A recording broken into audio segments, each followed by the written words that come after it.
South America, 15 million years ago. A monster creature called the terror bird is the king of beasts in this terrain. You look at them, they have this absolutely huge head. This would have been a very powerful weapon. For the only time in history, a bird is top predator on an entire continent.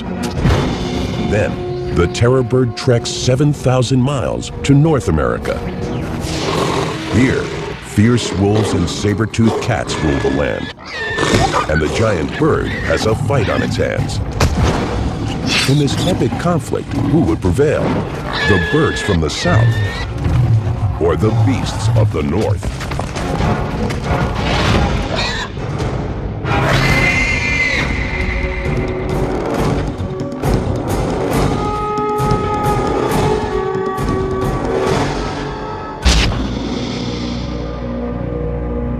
In the chronicle of life on Earth, dinosaurs reigned as history's greatest predators. They ruled the planet for 150 million years, but came to a sudden end 65 million years ago. Many believe an asteroid or comet killed off the dinosaurs. Once they were gone, the job of top predator was open. Mammals would become great predators on the rest of the planet. But in South America, things were different. The Isthmus of Panama had not yet appeared, and waters surrounded the continent. In this isolation, evolution took a strangely different turn. The continent was a giant island, laced with open savannas bordered by forests.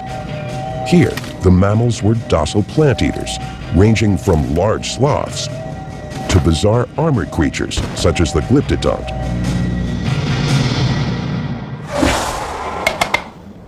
In this setting, the role of top predator went to a family of freakishly monstrous birds. Today, we call them the terror birds, and they ruled for 58 million years. If you look at the head, is enormous, like in all terror birds, and the bird would have been able to strike with enormous force, and such a force that by hitting a prey, it would have possibly killed the prey almost instantly. How could birds have attained such power? Evidence of the true nature of these enigmatic beasts is found first in fossil beds, and later in scientific laboratories. But the terror bird family remains largely a mystery. The fossil record reluctantly giving up clues in an ongoing investigation that began more than 120 years ago. The year was 1887. Paleontologist Florentino Ameghino wrote of a fossil unearthed in Argentina's Patagonia region. It was part of a strange toothless jawbone from a skull that would have been 2 feet long. So big, thought Ameghino, it must belong to a mammal. Then, in time, with more discoveries and more studies, he realized that he had made a mistake. It took scientists another 4 years to identify the big predators as birds. The key clues were in the center of the fossil bones themselves. Dr. Luis Chiappi is one of the world's foremost experts on these creatures. He studies terror birds at the Natural History Museum in Los Angeles. Sometimes it's not easy to tell apart a bird bone from one that is either of a mammal or another reptile. But one thing that in general is quite consistent is that bird bones are hollowed and they have very thin walls, as opposed to the bones of reptiles or mammals that are not. Here on my right hand, I have the bone of a crocodile, and you can see the difference. In time, a scattering of other fossils was discovered. Birds, yes, but what kind? They were undoubtedly big and certainly flightless. And then, skulls with sharp hooked beaks turned up, meaning these were monster carnivores. When they finally found a complete skull of a terror bird, they knew then that it was not a toothless mammal, but that in fact it was a predatory bird, and a gigantic predatory bird. Hooked beaks and sharp talons are two characteristics terror birds share with all modern raptors. But scale it up to the size of a 6-foot, 400-pound bird, and the result is frightening.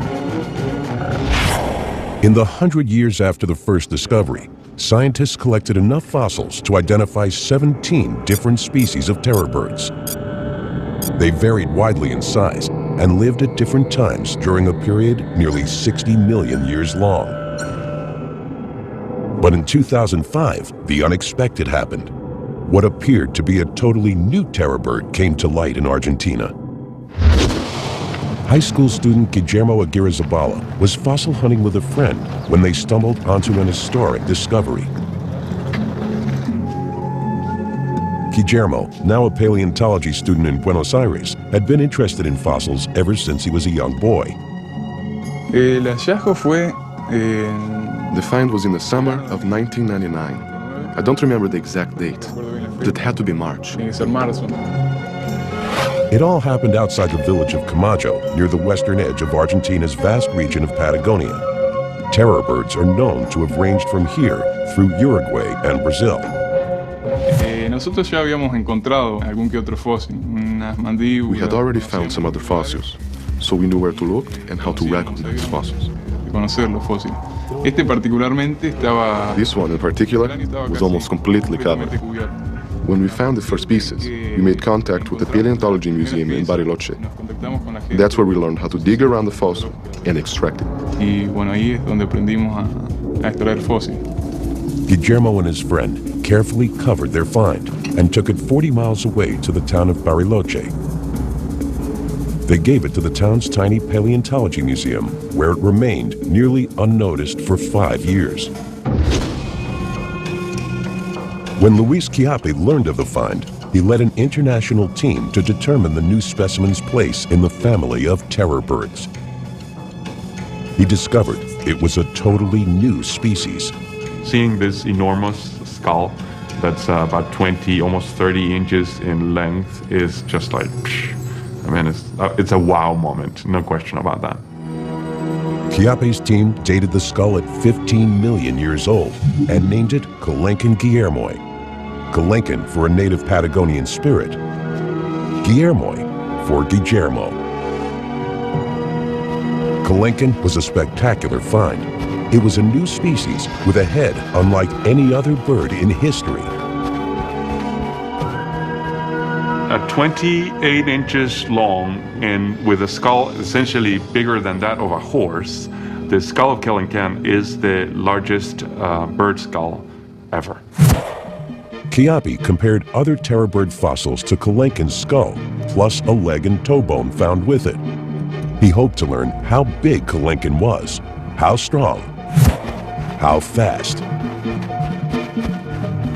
like to, see whether we can talk to Sarah. By examining the skull from a smaller terror bird, Luis Chiappe begins to get an idea of what the new species looked like.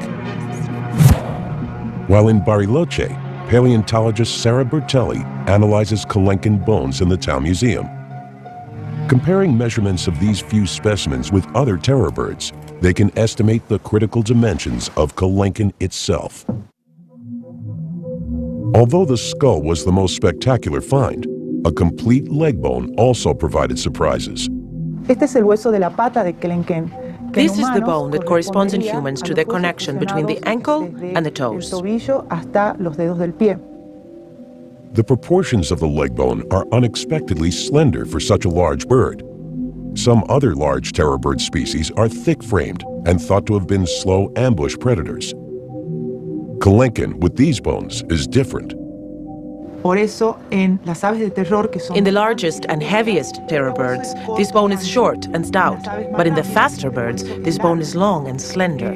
That's why we think Colenkin was a fast runner. Colenkin is among the tallest and fastest in the terror bird family. It weighs in at 400 pounds and stands 7 feet tall. It stands on slender but muscular legs, hinting at a fast running speed. From beak to tail, it's 9 feet long. But when seen from the front, it appears surprisingly narrow at 18 inches wide, perhaps less obvious to prey animals on the lookout. But Bertelli discovers that the bird's sheer size takes a back seat to the enormous strength of its bite. The bones of Kelenken's skull bear scars of massive muscles attached to the temples, a clue to the power of its gigantic jaws. These muscles control the bite force in most animals and represent one of the things even humans have in common with terror birds. Si colocamos nuestra mano en esta zona, If we put our hand up here and open the jaw, we can feel the contraction of the temporal muscles. la contracción de los músculos temporales. Estos músculos, la cicatriz dejada por estos músculos en el cráneo. The scars left by these muscles occupy a large part of the skull's roof. That gives us an idea of the tremendous bite force this bird had. Tremenda fuerza que tenía esta ave al morder. Another set of scars reveals powerful neck muscles. With such strength, the terror bird was fearsome in lashing out viciously with its frightening beak and its nail-like hook. The terror bird, using its head as a pickaxe, would plunge the nail of the beak into the prey animal and slice through meat, but also through certain bones. A terror bird's head was a killing machine, a weapon propelling it to the height of power, becoming South America's unchallenged apex predator.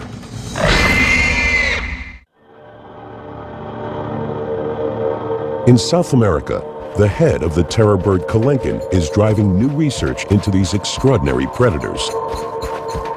The fossil skulls of the terror bird family are evidence of their use as weapons for swift, efficient attacks.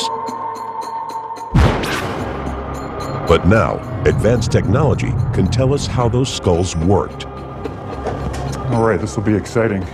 In the United States, two scientists prepare to use a medical CAT scanner to probe the inner structure of terror bird skulls. Let's get this thing set up. Larry Whitmer is a professor of anatomy at Ohio University. He's hosting Bob Chandler, a terror bird specialist from Georgia State College and University. All right. What are you doing now? We're going to get it lined up here so that we can get it sort of centered and square within the X-ray beam. So we'll run the laser right down the top there. We're good. The process takes the skull of a terror bird and turns it inside out. The entire scan lasts less than a minute, but the pictures it produces will provide clues to the nature and behavior of terror birds as they lived and hunted.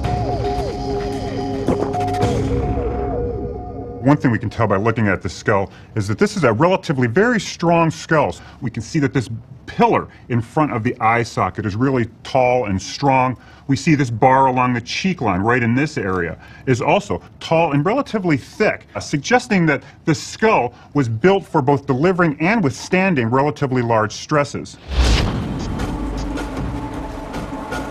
A fact that the peaceful plant-eating Homolototherium may have experienced firsthand as it faced the terror bird Kelenken. The Homolototherium was certainly one of the potential prey items for the Kelenken. It's a hoofed animal that really has no modern relatives. Slow on its feet, the 600-pound Homolototherium outweighed Kelenken by 50%. The kill required a specific strategy. One of its possible strategies would be to go for the base of the skull and to try and paralyze the animal.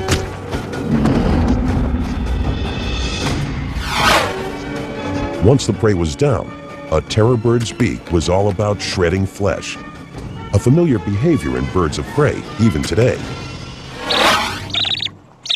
I know. Joe Camp is a Southern California animal trainer. Using a modern-day hawk, he demonstrates how the sharp hook is a primary tool for any bird of prey, living or extinct. It gives you a really good idea of how the beak works. Basically, you can see the hook tears into the meat. You can see her doing that, kind of stabbing it. Then her lower bill comes up and shears it, and then she tears it on off. The bill itself is almost like your incisors, with the hook of itself being what would be like our fangs or an animal's fangs. The terror bird's gigantic head was more than a mere feeding tool, however. Paleontologists see it as its primary attack weapon. Inspiring scientists like Stephen Rowe to test the true strengths of the skull. We're looking at a potentially horrendous predator here. This would have been a very scary bird. How scary? Working at Australia's University of New South Wales, Stephen Rowe has loaded his computer with detailed data from a terror bird skull. What I've done here is build a very detailed computer model of the skull of a terror bird. Rowe has put his model through simulated movements to measure the stresses on the terror bird's skull in the attack mode during the violent mechanics of a kill. What this allows us then to do is to digitally crash test the animal, or digitally crash test the skull. So we can run it through different hypothetical behaviors to assess just how well the skull performs. Rowe's crash tests measure what kind of stresses are on the skull when the terror bird swings its head down, when it pulls its head back, and when it shakes its head from side to side. Stresses in the simulation are color-coded. Blue means very little or no stress. Green, a lighter blue through greens is medium stress, and then up into red, pink, and white high stress regions. The digital simulations offer insights into the bird's attack capabilities, as well as what might give him trouble. The analysis supports the belief that terror birds use their heads to swing down, striking pickaxe-style into prey. The animal has a prey item at the tip of its beak here, and it's moving its head down. Its neck muscles are pushing the head down into the prey. Under these conditions, the beak itself is not under a great deal of stress. When the terror bird bites and pulls, the skull also shows a lot of blue, meaning very little stress. Pulling with the beak is classic behavior for a bird of prey. The terror bird is well adapted to tear that prey apart with its beak by driving the beak in and pulling with that wickedly recurved tip of the beak there. But Rowe's electronic assessment also revealed a weakness in the mighty terror bird. In attacking and feeding on prey, it would never shake its head from side to side. Here in this third simulation, the bird is biting down into a prey animal and shaking its head from side to side. And under these conditions, the terror bird's skull lights up like a Christmas tree. It really does not handle that kind of stress well at all. While Rowe's simulations show how the hardware of the terror bird's head was used, Whitmer and Chandler are reaching beneath the skull's surface to uncover clues to the creature's behavior. But here, I mean, it makes this complete shield across the top. The CAT scan goes beyond the beak, delving deeply into the terror bird's head with unexpected results. Well, one thing that the CT scan showed was really quite a surprise, and that is, if we look on the inside here, is that within the beak was a large hollow cavity. This was completely unexpected. It was completely hollow, which raised the question, why would they have this completely hollow structure? One thing I think could be going on here is that this bill, this hollow bill, was a resonating structure. They may have actually used, like some birds do today, sort of clacking movements of their jaws that would have resonated within this large hollow space. The clack of the terror bird may have been a familiar sound on the prehistoric savannas, but what was its purpose? A mating call? An alarm signal? The CAT scan can't answer those questions, but it can show us how well terror birds could hear such sounds. Well, let's zoom in here on the ear and see if we can see what's going on here. None of the terror bird's soft tissue remains, but the spaces left by organs like the brain and inner ear show what they look like in exquisite detail. This is called the cochlea, and that's the hearing organ. What this tells us, it's very long and straight. The great length of that suggests it was potentially able to discriminate sounds well. And it's in the inner ear that the CAT scan reveals the critical system controlling the terror bird's superb agility. What we can see in terror birds are a series of long, delicate, thin canals. What this suggests to us, it had very sophisticated sense of balance and making the quick turning movements that a pursuit predator has to make. What we see here is the neural equipment that allowed that to take place. A small animal scrambling to hide, may have had little luck, as the terror bird would easily scoop it up and swallow it whole. A shocking example of instant gratification. If this was part of terror bird behavior, they may also have coughed up pellets of undigested fur and bone, as predator birds do today. If computer-generated images of its ear canals can tell us the terror bird was such an adept hunter, what can we learn from the same kind of pictures of its brain? Besides being larger than other animals, the terror bird brain was hardwired for eyesight. Large optic lobes, as well as expanded higher brain centers, work together to receive and process what the terror bird sees, all critical for targeting and attacking prey. There is also the surprising lack of any sizable olfactory bulb, meaning it did not make much use of smell, which strongly suggests it was a highly active predator rather than a scavenger. Some large carnivores, bears for instance, are also scavengers, relying on their sense of smell for finding dead meat. The CAT scan tells us terror birds were not members of this club. This animal clearly was not emphasizing the sense of smell. What we see here is the brain of a predator. What might have been going on inside its brain when the terror bird came across prey, such as the glyptodont? The glyptodont is certainly one of the most distinctive South American mammals with this solid, bony armor. The glyptodont that lived at the time of the Kelenken was about a 200-pound animal. It's completely covered with armor over its back, surrounding its tail, and on the top of its head. So you're talking about an animal that would be very, very difficult to kill simply because often this bony armor might be an inch thick. Here is where terror bird brain power comes into play. Now, although we sort of have this joke about bird brains being small, this is actually a relatively large brain, and these higher centers here are the cerebral cortex. And what we can see in this terror bird is that these are expanded. And what that tells us is that this animal, in fact, did have some capacity to deal with unique things and little wrinkles in its environment. This is an animal that could potentially do some problem solving. And the thick-shelled glyptodont was definitely a problem. I visualize the Kelenken sort of walking around this glyptodont, trying to figure out how it's going to get to it, and basically sort of cocking one eye, checking it out. Finally, after studying the glyptodont long enough, I think the terror bird could have figured out that if it got its foot underneath the edge of the animal's shell, it could flip it over on its back and expose its soft underbelly.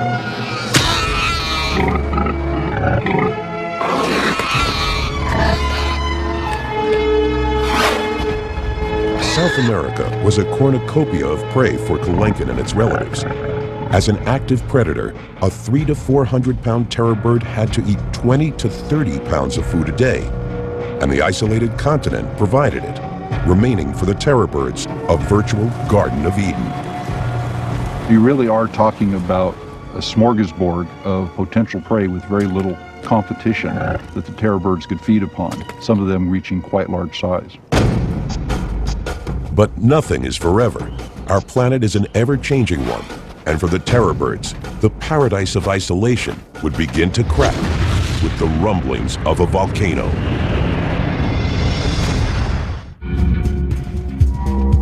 Until 1961, scientists thought terror birds lived only in South America.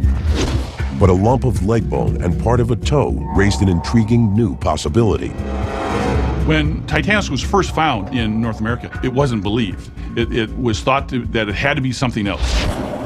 This videotape shows scientists working underwater in Florida's Santa Fe River at the exact site where they found fragments of a creature identified as Titanis walleri, the first and still the only terror bird known in North America. Can you imagine the thrill that it was to have this first specimen, an unknown species that was here in Florida? This creature, from a continent isolated from the world by water, ended up nearly 7,000 miles from its origin. Its route was paved in the lava and ash from Earth's volcanoes.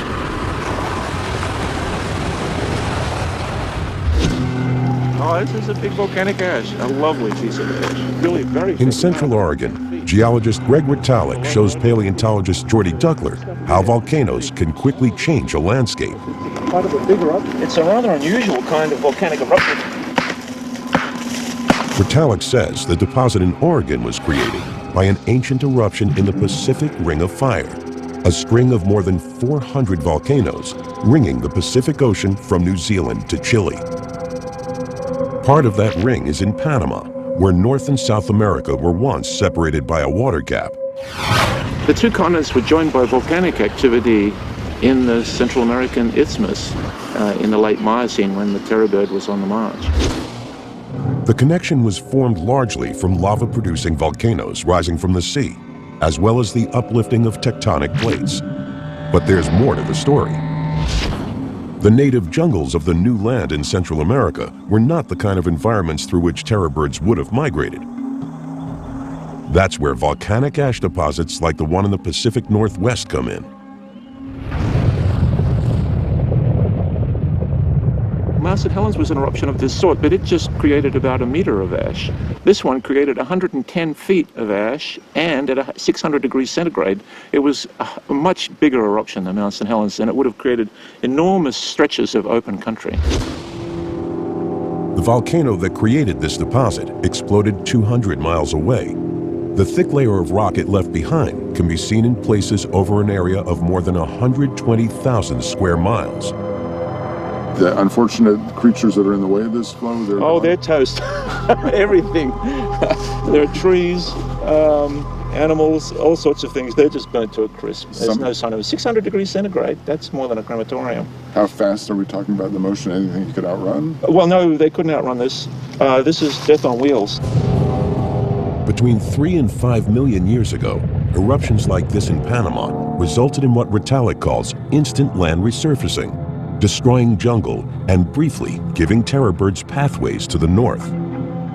So for the short period of time when the plants come and recolonize this devastated landscape, there's a lot of open country for open country creatures like terror birds, for example. If the terror bird encountered eruption of this sort, if it survived it, it could migrate through that new country for 200 or 300 miles.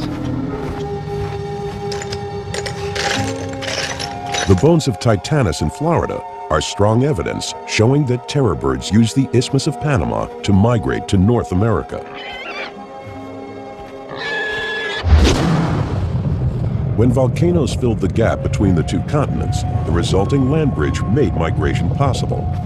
The birds expanded into familiar savannas, now accessible by the new route. I think terror birds are like many other species that if the habitat is present, they'll try to occupy as much of it as possible.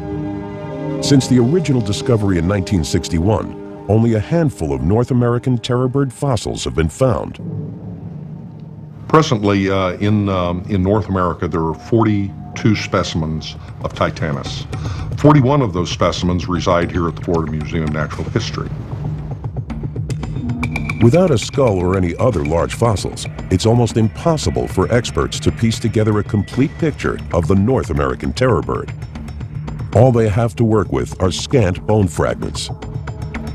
Irv Quittmeyer calculated the key dimensions for Titanus by comparing the proportions of its bones to other terror bird species. For instance, he used the base of the Titanus leg fragment to figure out the whole bone's length. When we examine this bone, we see that it's quite broad, and such a base must have supported a long shaft of bone and a tall bird. The way that this would work can be illustrated by using these lumps of clay and ruler. In a small base, this would just fall over.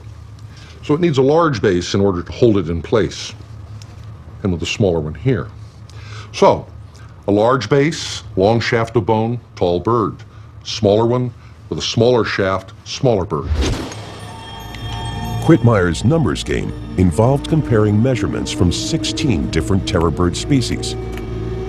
He even investigated the South American Seriema, the terror bird's closest living relative. The calculations provided the critical dimensions needed to build the Florida Museum's spectacular metal skeleton of Titanus. A complete view of the terror bird as a whole. Scientists concluded that Titanus was strikingly similar in form to Kelenken, the tallest of the terror bird species. But Titanus is about 20% shorter. The smaller size may have made it faster and more agile.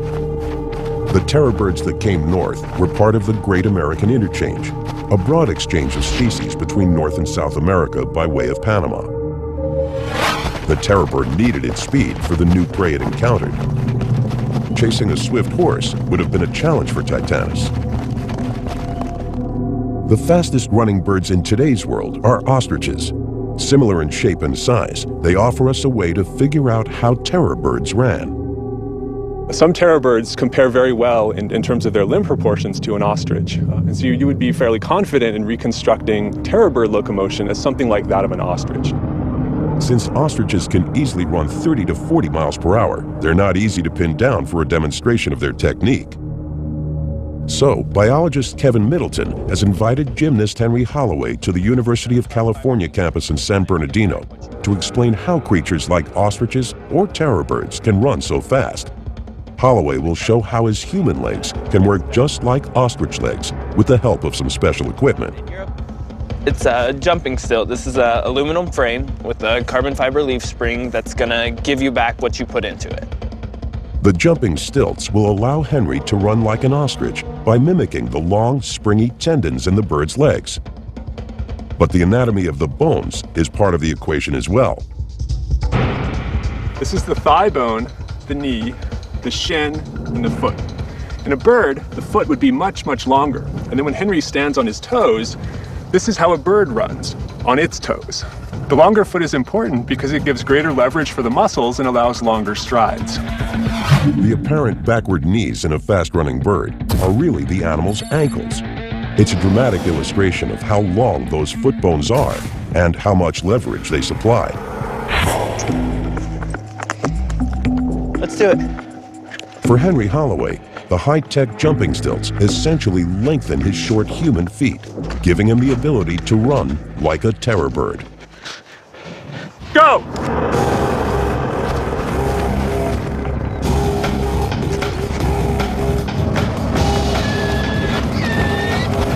As he goes, each stride is 7 feet long, and he can do 23 miles per hour.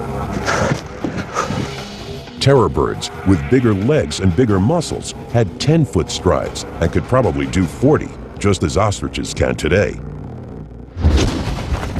During a high-speed chase, Titanus had to run to the side of a primitive horse to avoid kicks from its hind legs. The terror bird struck effectively from this offset position. With that pickaxe, drive the nail into the back of the neck, make a severe wound there, and then allow the animal to bleed to death before they came in to finally dispatch the animal. But life would not be easy in the new continent for Titanus. It was about to make first contact with the local predators in the north. These were new competitors without fear, but then they had never faced the power of a terror bird.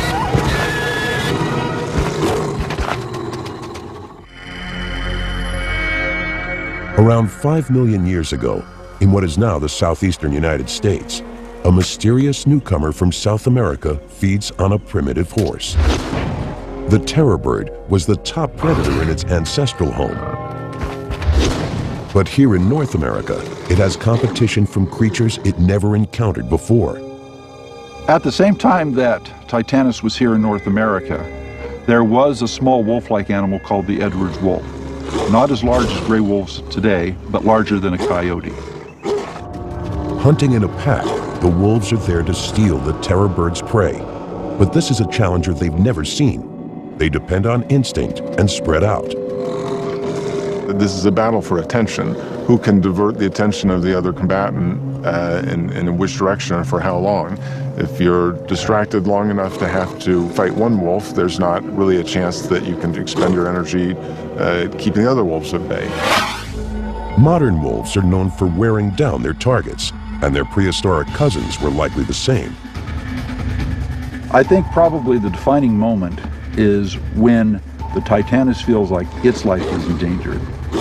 Once the terror bird gets the idea that it's, in a sense, outnumbered at a strategic level, it's probably not going to expend its energy over that carcass. It's probably going to divert its energy somewhere else. The crisis is critical for Titanus. As the wolves close in, its attention turns to escape.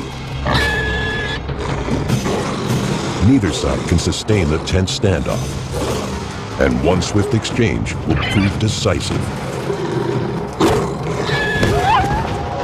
Making a willing sacrifice, the wolves prevail.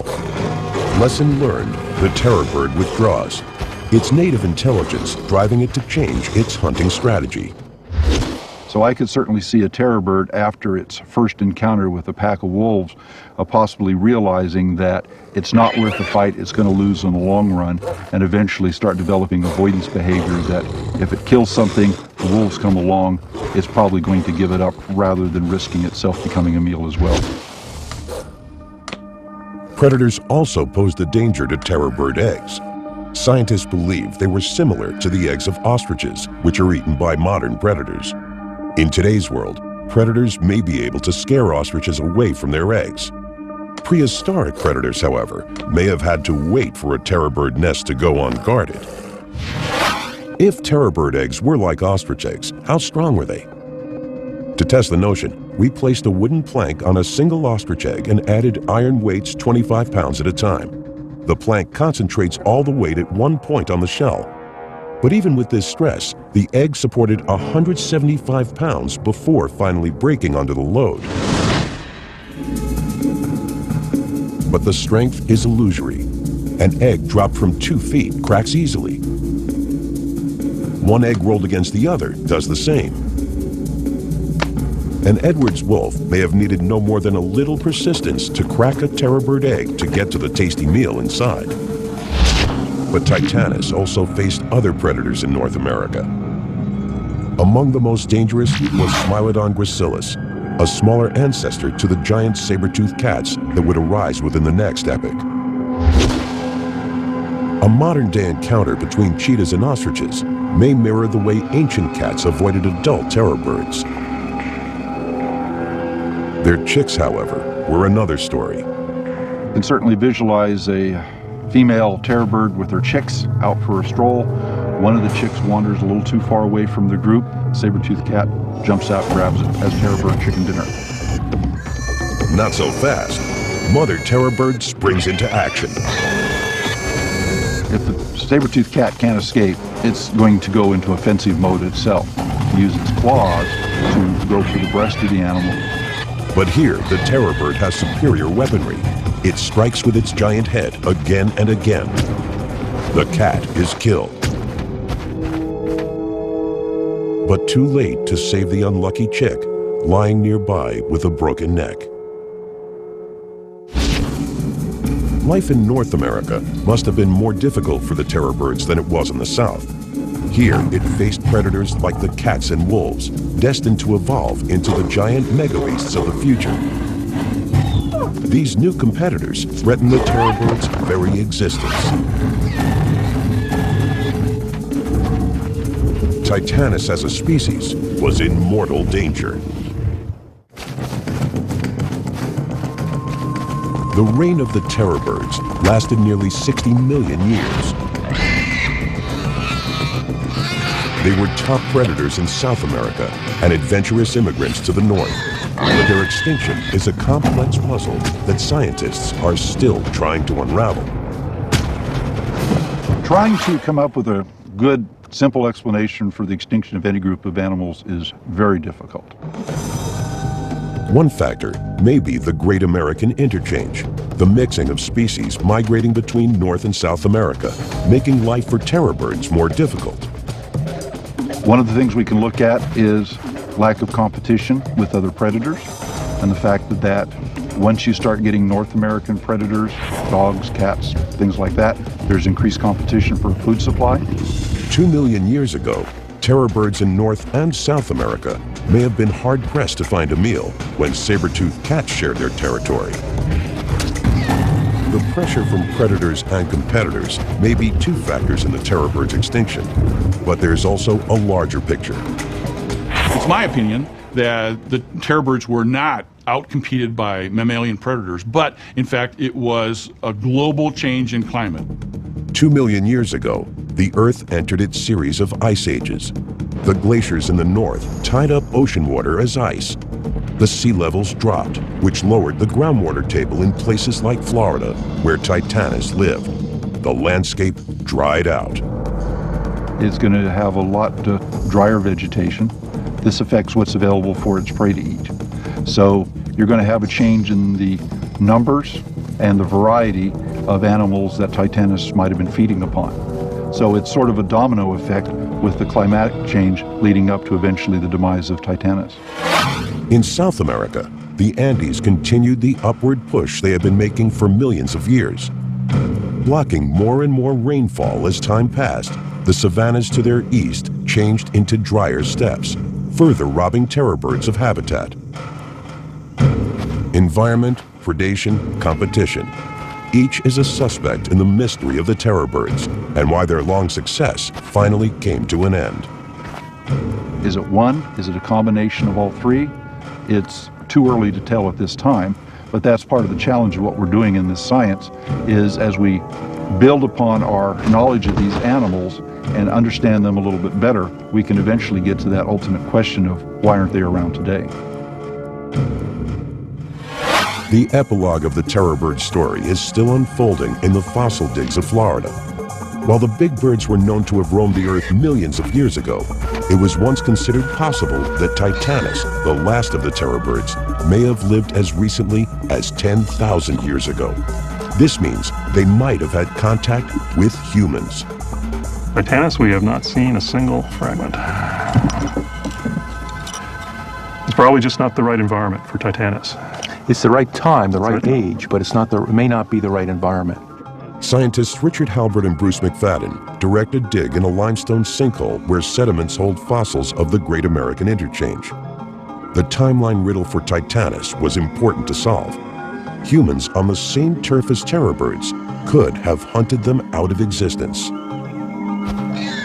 If Titanus lived until about 10,000 years ago, one possible explanation for why Titanus, the terror bird, might have become extinct was human influences, because it's pretty clear that by that time, humans were spreading through North America. The problem was this. On dry land, fossils are found in sedimentary layers. The position of the layer usually corresponds to the date of the fossil. But the Titanus fossils were found underwater, where the Santa Fe River had moved them around. Where are these fossils from? Because then they're found as single individual fossils out in the middle of the stream rather than in-place sediments in the sinkhole. Divers found the Titanus fragments mixed up with bones from animals known to have lived 10,000 years ago. So how old could they really be? Bruce McFadden solved the mystery with the chemical signatures of the minerals in the fossils. He compared Titanus bones to specimens known to be very recent and others known to be 2 million years old. When bones become fossils, they absorb minerals from local groundwaters, and those minerals are unique for every period of time. So fossils that are formed at different times have different chemical signals. McFadden ground tiny amounts of fossilized bone from the Titanus pieces and prepared them for analysis by a mass spectrometer. The result gave him a clear profile of the chemical elements in the terror bird bones. Conclusive proof that it lived long before ancient men reached North America. We have two basic patterns. We have a pattern for the very young bones that are about 15,000 years old, and then we have another pattern of bone, which actually is up here, that represents animals that are 2 million years old, and the Titanus specimens plot exactly over the concentrations of elements of the 2 million year old fossils. But amazingly, the story didn't end there. The terror bird had more to tell us about its survival in the north. McFadden also found that a Titanus fossil from Texas was not 2, but 5 million years old. It means the terror bird lasted in North America for at least 3 million years, a long run for any species. It's a remarkable statement of adaptation and a fitting last act for this spectacular family of predators. Despite a wide range of new competitors, Titanus was the proud successor to the terror bird legacy. In its final home in North America, it didn't just survive, it thrived.